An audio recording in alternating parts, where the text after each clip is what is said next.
Hello, and thank you for tuning in to the Flatirons Syndicate Motorsports Podcast. This show is brought to you by Flatirons Tuning, your source for any aftermarket or OEM Subaru parts. Be sure to check out our store at flatironstuning.com and stay tuned with Flatirons Tuning.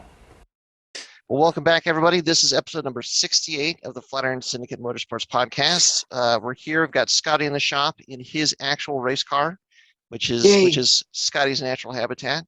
Tasso is joining us from his top secret cabin. Dussex is, I think, a PPIR by the looks of it. Yeah.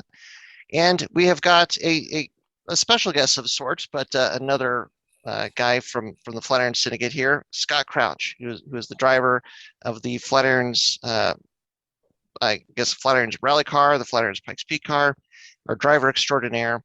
And Scott, the reason we wanted to get you on is because, was it a week and a half ago now, just about 10 days ago, you were at 100 Acre Wood Rally with the rally car, and just kind of wanted to talk about the event, how it went, what the rally was like, and all that sort of good stuff. And also how you didn't know that you actually podiumed and you just went and drove off.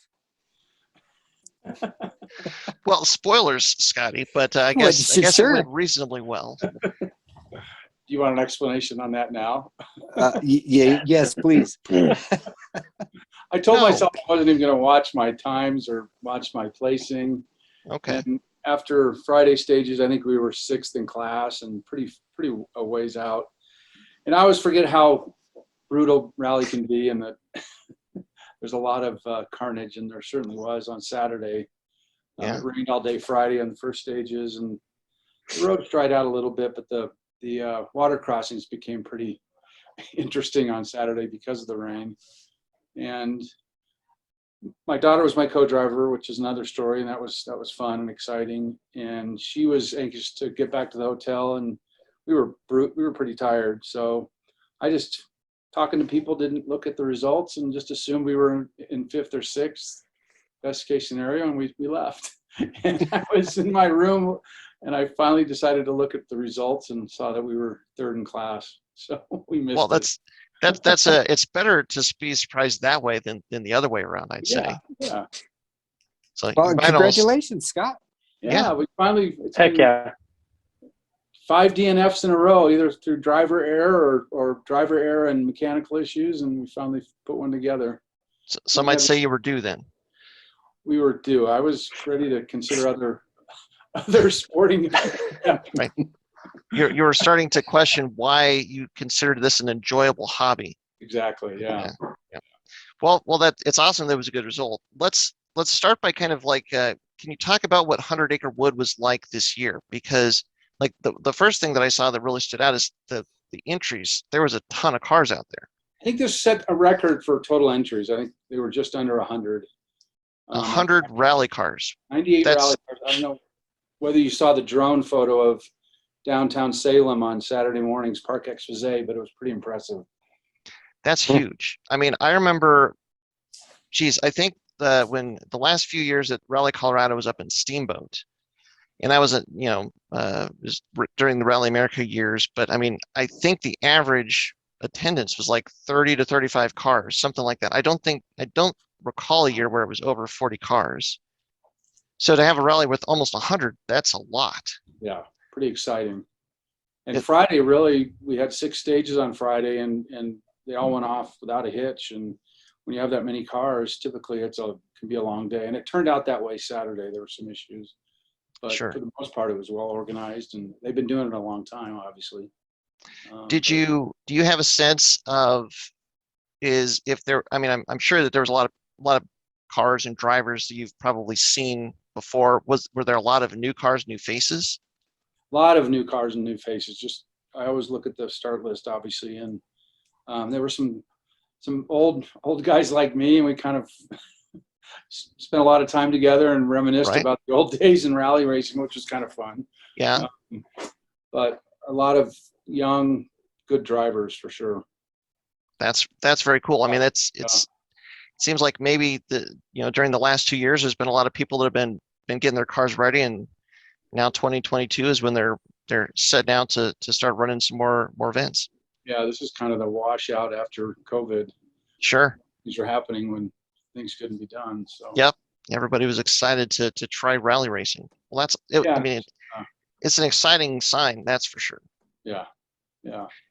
Well, and can you give us a sense, like you said, a little bit about how there were some stages on Friday, but the bulk of the stages were on Saturday, correct? They were. So maybe Yeah. just kind of talk through the flow of the rally, like how it all worked. So we had basically on Friday, we had 3 stages in the morning and then repeated those 3 stages in the afternoon. We had forecasts for rain. Recce on Thursday was beautiful, and I was excited for hopefully that the rain would hold off, but it rained pretty hard Okay. on Friday. So conditions were still pretty good, not terrible, but it's still racing in the rain. We had a couple night stages, and that's always interesting. Yeah. And then Saturday, again, it would be 3 stages, a break, 3 stages, and then another break and 3 stages. So a lot of driving. And we had, trying to remember what stage it was. On the second leg, I think we had a pretty bad crash on the long stage. And that delayed everything. So they ended up canceling the last stage of the rally, stage 13. But Okay. had some water crossings, which is always interesting. And 100 Acre Wood they've got a couple like well reputed water crossings, I believe. they do, yeah. But it was even worse this year. Well, it's funny because in Recce, looking at those stages, we had minor water, and then of course it rained all day Friday, and Yeah. that always raises the level of those water bridges. Last time I ran this rally was 2019, and we had some good water crossings, so they were comparable. And we had some cars that didn't make them through, and we had one water crossing where we got the engine a little wet, but it cleared itself out. Okay. Can you talk about, so like when we're talking about these water crossings, it's literally kind of like driving at speed into, let's call it a stream. It's Pretty not much, a river, yeah. but a stream. And there's 2 schools of thought to kind of take it easy and go through. And it's hard to let off the accelerator. So my technique is just to keep it floored and get through it quickly. You use the skid place to kind of skip across. Exactly. Yeah. Well, work this time around. So yeah, and that stage is, I think, a 10-mile stage called Southern Loop. It's one of the longer stages, but it's a super rough stage. Okay. Saturday, we did okay on that stage, and then we had a short 5-miler before break for our first service break, and that's when we ended up flatting. Might have been damage on the prior stage, but got to the end of the second stage and had a flat tire and ran into issues with the impact wrench. Didn't have an adapter. Oh no. The impact wrench was on a low setting, and I didn't set it to the high setting. Couldn't get it to budge the lugs. Okay. So in frustration, I tried to drive to service on a rim 16 miles, and that didn't work. Okay. We pulled off finally and got the tire off and got the new tire on. But I just had on a transit. On a transit, yeah. Okay. So we ended up checking into service 11 minutes late. So that cost us 1:50 in penalties, which ultimately in the overall scheme of things didn't hurt us. And I was certainly excited that we checked in and we weren't disqualified. So, for sure. Yeah. It sounds like there was a fair amount of carnage, you said. What was it down to the mud and the rain, or was it like something else? The accident that shut everything down for quite a while was, and I don't remember the driver, but Karen Jankowski, who was a driver as well, she was co-driving, and there is footage out there, and he just came in too fast on a left 4 and got sideways and impacted right on the driver's door into a tree. Oh man. And she was pretty banged up, but fortunately not hurt too badly. But it took a while to figure that one out. We ended up transiting through that stage, and then we were delayed enough to where they decided to cancel the final stage. Okay. A lot of carnage at the water crossings. Typically when the worst one that we came through, there were 3 cars off to the side that Wow. were able to make it through or made it through early. And I mean, it seems like it's either water can get into the engine, which is one of the pitfalls for sure, but I'm guessing electrical too can cause some havoc that way. Yeah. But I think we did enough prep as far as the air box and everything with, trying to protect as much as we could. I think that helped. Yeah. So Awesome. They lost some of the stages this year, so they didn't have the infamous cattle guard jump. Okay. Oh man. Yeah.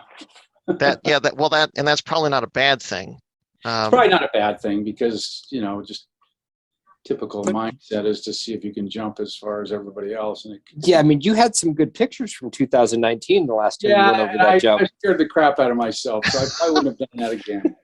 So this is, in fact, Preston Osborne was my co-driver, and he even said that one was that was a little hairy. bigger than he'd been before. Yeah, this is basically a big, kind of a rolling hill that's on the road, but yeah, but with you're a taking it at speed, with a cattle guard at the apex of the hill, and it'll just launch you. Yeah. And it is kind of I think it's known as kind of a car killer. I think that's fair. Like if it goes wrong, it's going to go real wrong real quick. Yeah. Seen lots of videos and pictures of cars like not making it on the road and just rolling off through the fence and stuff. Yeah, it's that landing that gets you. It's always the landing that gets you. When you're flying through the air, you're just fine. Right. Cars will do that all day long. Yeah. But the thing about this rally, I mean, I enjoy the technical stuff more, and that's, I think, why Rally Colorado suits my style. But this rally, there's a lot of 5s and 6s with crests, and that's why Ken Block, he just has no fear. That's why he always does so well. He just, doesn't lift. And I can't commit like he does. But on a super positive note, my daughter and I had done a few rallies before, but the last rally she had done, a full rally like this, was 2009. We did I think we did 3 hill climb events together with her reading notes, but that's a total different animal. I mean, it's not as sustained as a traditional rally, but she got lost on the notes on the first stage and found her spot back on the notes, which can be really difficult. Sure. And she did it quickly, and that was her one mistake for the weekend. Wow. That's good. Amazing. Like I told her, really good. We got lost on transits on Recce and on the rally and had some arguments because she couldn't figure the mileage out and all the math involved with that. But when it was reading notes at speed, she's very good. So is that a new full-time co-driver then? She's committed to the next rally, so we'll take it from there. Yeah. Okay. So this is. We were able to buy notes, so that helped quite a bit. We didn't have to write. Okay. So. Well, and this is Max, your daughter Max, right? Yeah. Right. And you guys went out, was it 2 years ago, and worked with Rhiannon Gelsomino at her? It's been about a year and a half ago. Yeah, we went out and spent 2 days with Alex and Rhiannon. That was really more about writing notes. So we drove roads around their house and wrote notes, and then ran those roads at highway speed. Read notes back, but I'm sure that helps. Yeah, sure that's huge. Those are a couple good people to give you some pointers too. Yeah, they know what they're doing. Yeah. Well, yeah, Rhiannon Gelsomino, for anybody that doesn't know, like she's now co-driving for Travis, I think. So, and is Alex co-driving for anybody? Ken Block. Ken Block, yeah. Yeah. He's been Ken Block's co-driver for a pretty good amount of time. Yeah. So a lot of experience there to draw on, and then of course you yourself have got a lot of time in the co-driver seat too. So Max has got a lot of good people to. I was in charge of all the logistics from the co-driving standpoint. Right. And she was the note reader on the stages. So it worked out. Yeah. Good deal. Well, having a good team like a consistent co-driver, I mean that's always a good foundation to build on. For a rally team, just to have those 2 seats, pretty consistent. Yeah. It's she's excited, and we were both excited for the results. And 100 Acres is a pretty demanding rally with night stages, which is always a new thing. And we had a little challenge there as well. Our lights weren't pointed really where we needed them to be ideally, and it seemed like every corner was in the shadow of the lights, when I needed Okay. to know what corner it was. Oh, And for her man. to get a note in those conditions was impressive. That's cool. Well, nice stages in the rain, huh? On Friday, yeah. Yeah. Wow. Wow. That does not So, sound is it hard relaxing. to see like that? Does it feel just like you're getting like all you see is rain, or You know, when the lights are lined right, the rain didn't help, but with these high impact lights that we've got, they're crazy. It's almost, with trees, it gives you almost a better sense of what's ahead of you in a lot of ways, but it's still intimidating. Yeah, this is the LED light bars. So I think we've got, I think there are 3 or 4 light bars, 3 There's on the front left of the and a car. right center. Yeah, So, but it's the high intensity LEDs, and then there's some diffuser yeah, lenses they're on them. crazy. It lights up the forest. It's pretty cool. that's Yeah. nuts? I think when you're trying to go fast through trees, you Well, can't that's have the too much light. That's the other factor with 100 acre. It's Yeah. all tree lined, and they're not small trees. Right. Yeah, 100 Acre Wood. It's not just a clever name. Yeah, exactly. Yeah. Well, how much of a factor was the rain, which I'm sure turned most of the roads to mud? It must have really made the conditions very slick, I would guess. Not as bad as you would think. I was worried that it was, because when you get rain in Colorado, all that clay turns to, it's worse than ice. Right. I would say on Friday, conditions were variable, which could be intimidating because you would come into a corner thinking it was like the prior corner and you had some grip, and maybe you didn't. But we just took it somewhat easy. And then on Saturday, those roads drained fairly well, and the only issue is just the water crossings, really. Wow. So, and there's enough gravel mixed in with the dirt that certainly helps. And I would not have surprised it would have been that good of conditions, relatively speaking. Yeah, because we did that rally, I think, in 09, and it snowed, and that was a whole different animal. Wow. Yeah. That would definitely make things slick. That's for sure. Yeah. Well, good deal. And I guess we should also say a big thanks to the guys from Boosted Scoops Motorsports that crewed for you, kept the car running and I did driving. provide them with any super challenges at service, so it went well. Which is Nice. that's always a good balance. Like for them to keep the car running and for you not to challenge them too much. I mean, that's usually a recipe for success. I'm usually good at justifying their existence, but I didn't do that this time. Good. Well, that's good. Like I said, we've had a few rallies where it's been more challenging than it should have been. So you're due to have a good run, and so I'm glad it all came together. Yeah. I wanted to ask now. So Ken Block, he was on pace to win the rally. Ended up not winning the rally because he actually, I guess he hit a deer. Is that right? He hit a deer on the last stage was 12. Okay. The last segment is pretty high speed, 5 and 6 corners and crests. Okay. And I think he was top of 6th gear, close to 100 miles an hour. And he actually said he saw the deers jumping the fence ahead of him.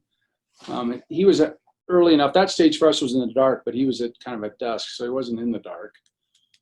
But he, the deer jumped the fence and decided to hang out on the road and didn't leave the road until he made sure the one was gone. Oh man. At about 90 miles an hour and took out his front windshield, the front left of the car, and impacted the gearbox. He was stuck in 4th gear. Wow. And he couldn't see. And I think they limped it home, but he was ahead by 45 seconds and lost like a minute. Wow. Ended up But 2nd place. So Yeah, I'm looking at the results here, and he was I mean, not much of a dip. Like we're talking seconds behind. Brandon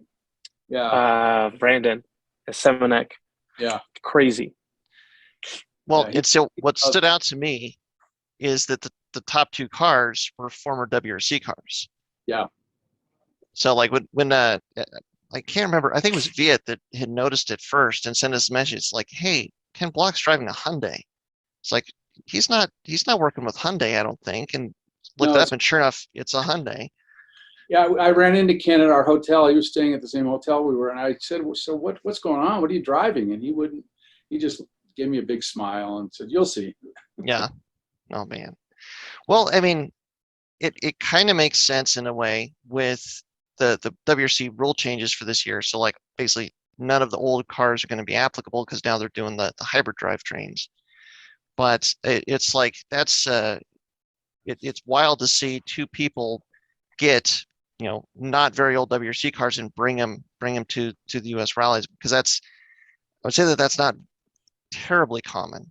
I guess it's becoming a little bit more common, like with the R5 cars and stuff. But it's like to see a full-bred WRC car or a couple of them running in America is I don't not. think it was Brandon was in a Subaru Vermont sports car, correct? There's I thought the guy who won was in a WRC car. I didn't think it was one of the Subaru cars. It was a Yeah, Semenuk took first in Yeah. 2020 STI. Yeah. Okay. Right. It was on the stage that won the stage. It might have been McKenna that was in another WRC car, but I don't remember. Maybe that's what I'm thinking of. I mean, has that changed the game at the top, do you think? Or is that just people that are trying to kind of find a way to be competitive with the Subaru factory cars? I think it's driven by the competitiveness of Subaru. Okay. Yeah. And Travis had issues with, I think, 2 flat tires. That's kind of what put him out. But yeah. Is that something you're going to look into, Scott, so you can start being competitive? I'm sure there's plenty of them out there that are available. Safety, reliability, and finishing, and budget. Right. Budget's the big one there. Yeah, that's right. Yeah. Well, and like, well, it should also be mentioned. So there's a national rally and there a regional rally.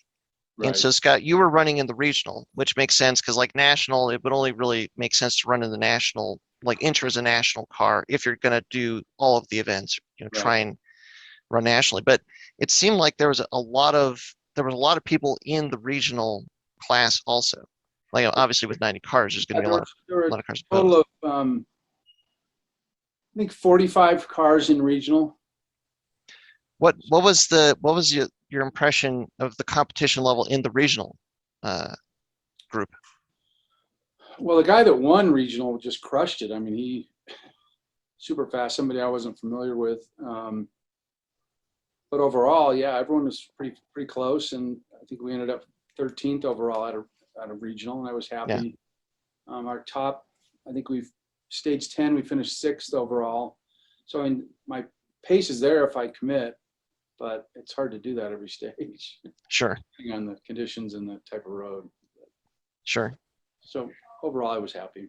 There were some people I wanted to kind of stay pace with that, have been driving a while, and I know who they are. And a lot of it's based on speed factor in terms of how you start.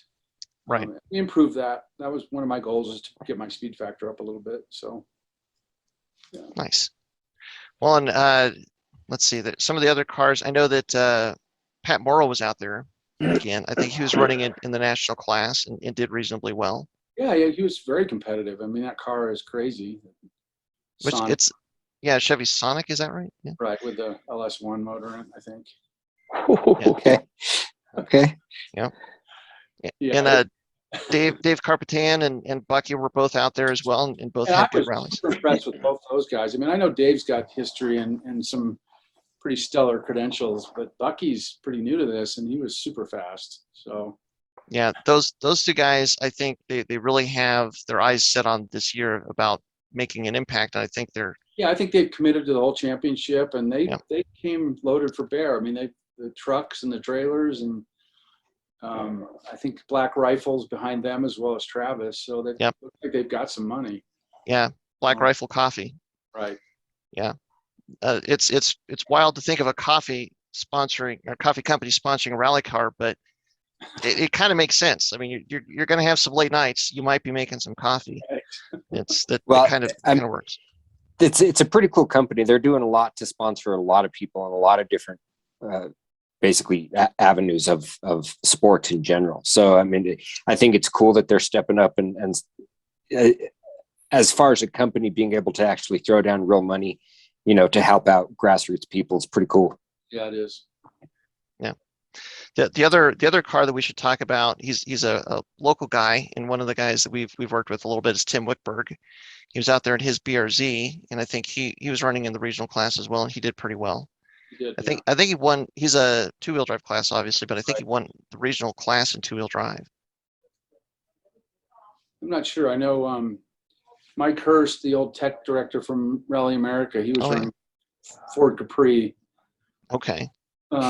which that's a sneaky car because under that hood is a Cosworth motor that he's built, and Oh, he knows how to drive it. He's pretty quick. I'm not sure. I know he was top 3. I thought he was Okay. first. But okay.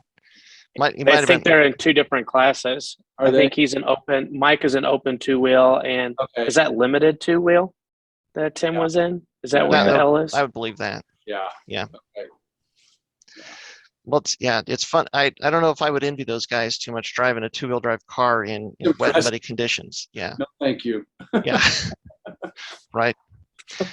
Well, all in all, Scott, I mean, it sounds like it was an awesome event, just from a competition standpoint, the road standpoint. Am I right that this is one of your favorites, like one of your favorite events? We always did well when I co-drove. 2019, my first drive there, and I've only done it twice now, but I didn't come away with a good feeling. But I wanted to go back and redeem myself, and that was the plan, and we kind of met the plan. So yeah, good way to start kind of the season. Yeah, I mean, Feel do good you think about- it seems like it has a good foreshadowing for the rest of the season with those kind of cars and that Oh, kind yeah, of entry list? Yeah, for American Rally, it's awesome. Yeah, because I know Olympus I think they're approaching 100 cars for entries Wow. already. And So- did you register for that? No, Scott. Well, you said that Max is committed to the next rally. What is the next one on Rally your horizon? Colorado's the next one. Okay. I can't fit Olympus into my schedule, and to be honest with you, I got my ass kicked there last year, and it intimidated the hell out of me because those roads, it rained the whole time, Okay. and those roads every corner was slick. Okay. So, Completely different yeah, conditions. completely different. Yeah. Well, so the one other question I have, kind of related. So there's rumors going around that WRC is looking at an event in Colorado. Well, Colorado is one of the places that they're looking at, but in the United States too. Right. Was there any kind of chatter or I guesses as far as where Gary this is going to talked happen? about that, but just from what little I've read, if it does happen, I think it would probably go to Olympia Okay. Rally, where it was at one point in time, I think back in the 70s. So maybe put that on your calendar for next year. Yeah. Well, That would be pretty amazing to go out. Yeah. because I would Yeah. imagine that if the WRC comes out, they wouldn't run the rally twice, I would guess. I would guess that they'd have the WRC cars and then everybody else at the same time, or do you know? I'm not sure. I'm not sure. Okay. That could be a hell of an organizational nightmare, but Yeah. Well, I guess if anybody could come in and afford to rerun a race, it would probably be, the WRC. yeah. Kind of put it all on again, or keep all the signs up for an extra weekend or something. So, Yeah. well, Tasso, you've been awful quiet back there. You got any questions, thoughts?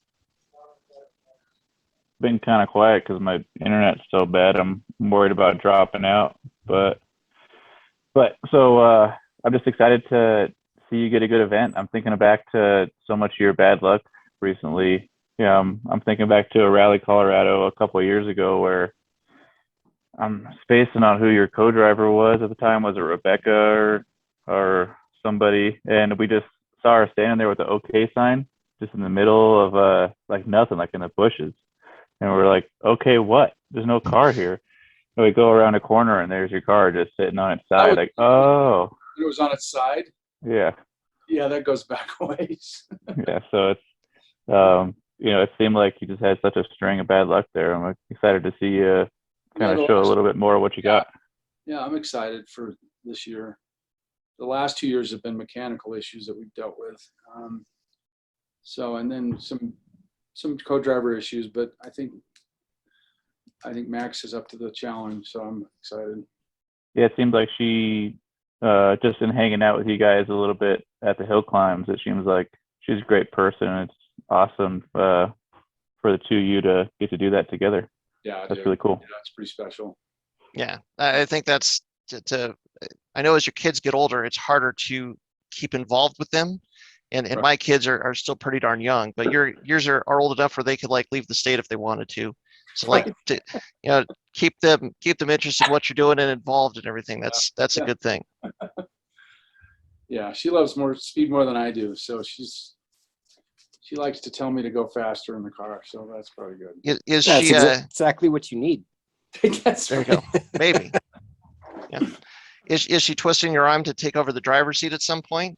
She definitely wants to get in the driver's seat at some point, but we'll see.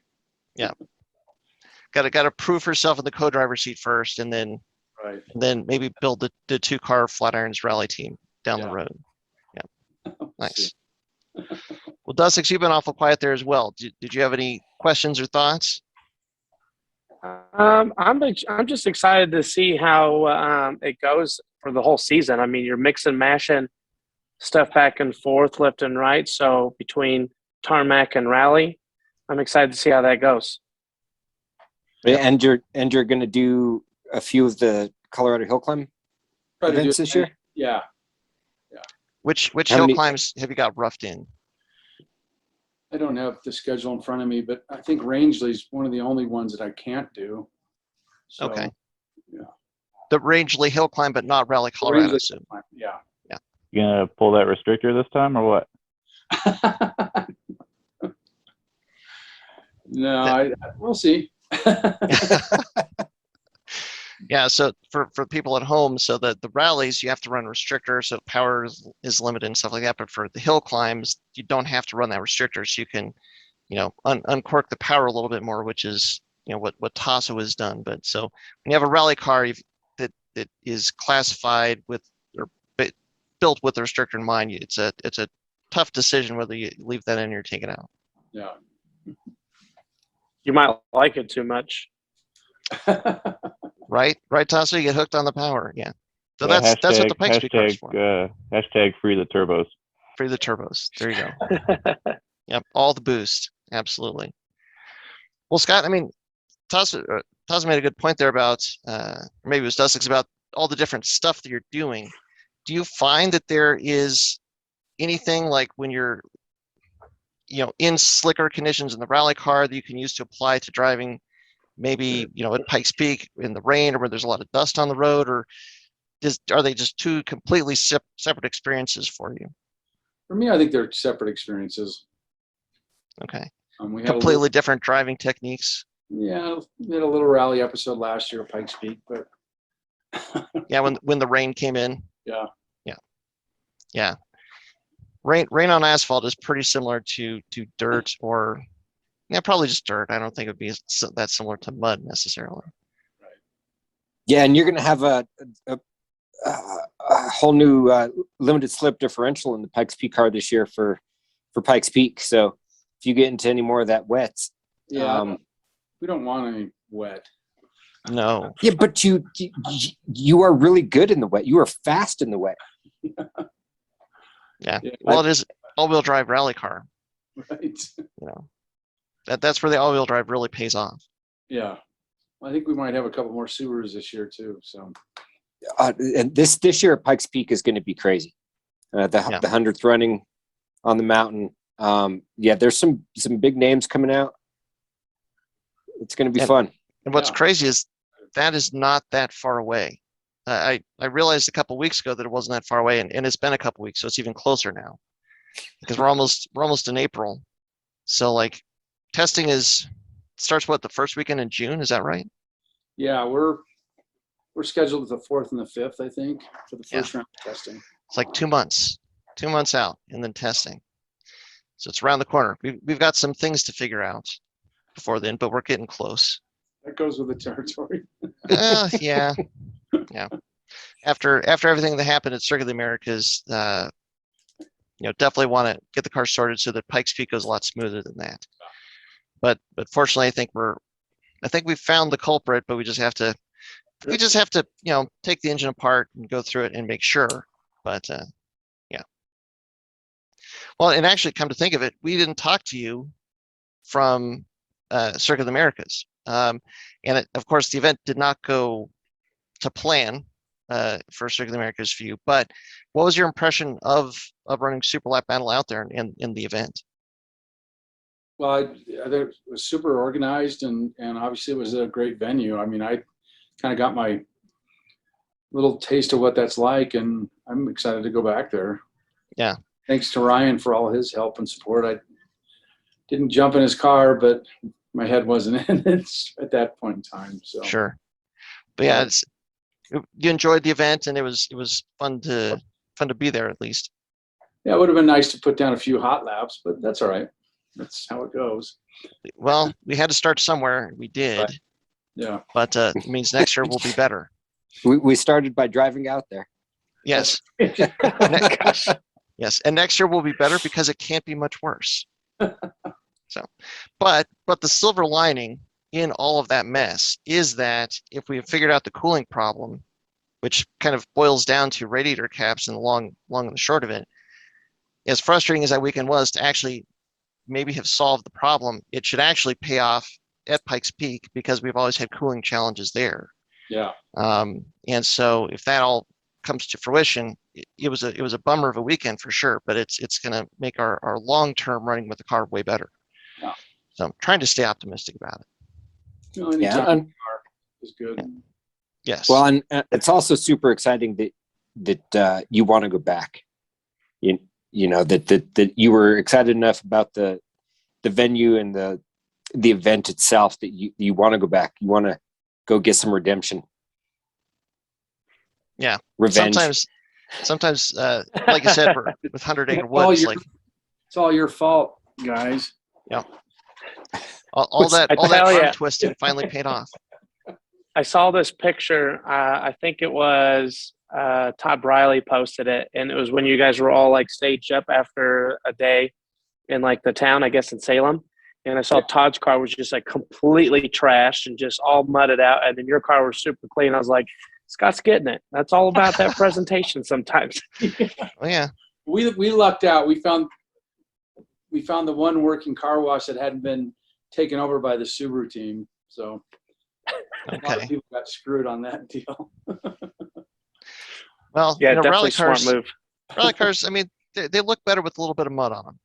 I mean, that's just my feeling on it. But No, we had to fly the flag. There you go. Yeah. Well, and we kind of alluded to it, right? I guess it was before we started recording, but since the announcement has come out that the STI is not coming back for next year, but the Subaru Rally team is going to continue on and they're going to be running WRXs. I mean, was there a good showing of Subarus there? And it sounds like Subaru's still going to be participating in Rally the way that they have been going forward. That was a good representation, and yeah, there was mixed conversations about that whole situation, but that's Subaru's heritage, and I don't think you can take that away. So, well, and so Scott, I mean, you kind of being involved with a Subaru dealership for as long as you have, you probably have a good sense of maybe a little bit of the behind the scenes mentality of Subaru when it comes to participating in motorsport this way. Like, how important do you think it is to Subaru to be involved in rally? Is it because it's their heritage? I mean, is it something that that they are really serious about? They've always, they obviously have a motorsports department, and they've got a strong alliance with Vermont Sports Car. And obviously the history's there. It always amazes me particularly at this event, when you walk with the crowds and you think about the demographics, they don't match with the Subaru buyer. And I always wonder, does this make sense for them to be doing this? But I think there's so much more they can promote as a result of doing those events versus just getting some exposure, on site. Yeah. And I don't see that changing. I mean, it's clear that Subaru takes it seriously for sure.